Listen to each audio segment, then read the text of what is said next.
This is a demonstration of using Lead Discovery Biologics to perform a BLAST search and view the results of a BLAST search. The first step is to open up a Lead Discovery Biologics visual and navigate to the Lead Discovery Web Services option. Here you can see a listing of all the web services that are available to Lead Discovery Biologics. In this case, I'm going to be performing a BLAST search. When I click on the BLAST search service, it provides a GUI for configuring the search. In this case, I already have a protein sequence on the Windows clipboard, which I'm pasting into the text box. Next, I select the database that I'd like to perform a BLAST search against, the PDB, and 100 maximum hits to return is a reasonable number, so I'll accept that. The search has now been submitted, and the BLAST web service is using NCBI to search the protein databank. I can review both past searches and current searches as to their status.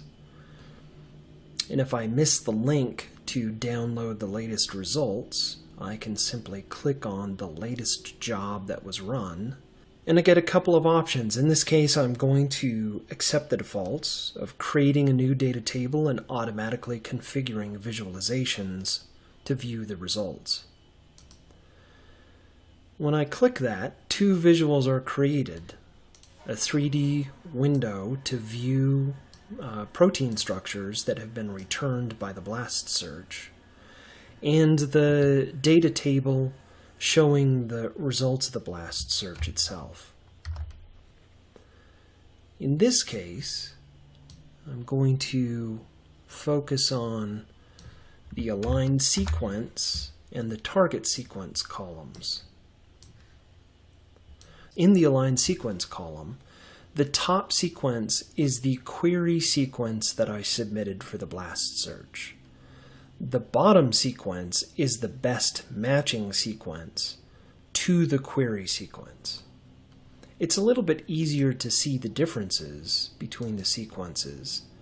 If I go to the aligned sequence column, go to the settings, and change comparison color scheme to Blossom, that shows the differences between the top query sequence, as you can see, and the bottom match sequence, where red is a residue that does not match the original sequence well, and blue indicates a favorable evolutionary match.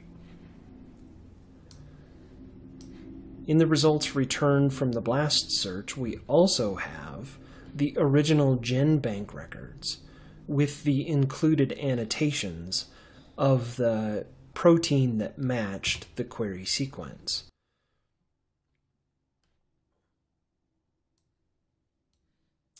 So if I reconfigure the row heights and I mark a row, then we get to view the protein sequence associated with the match.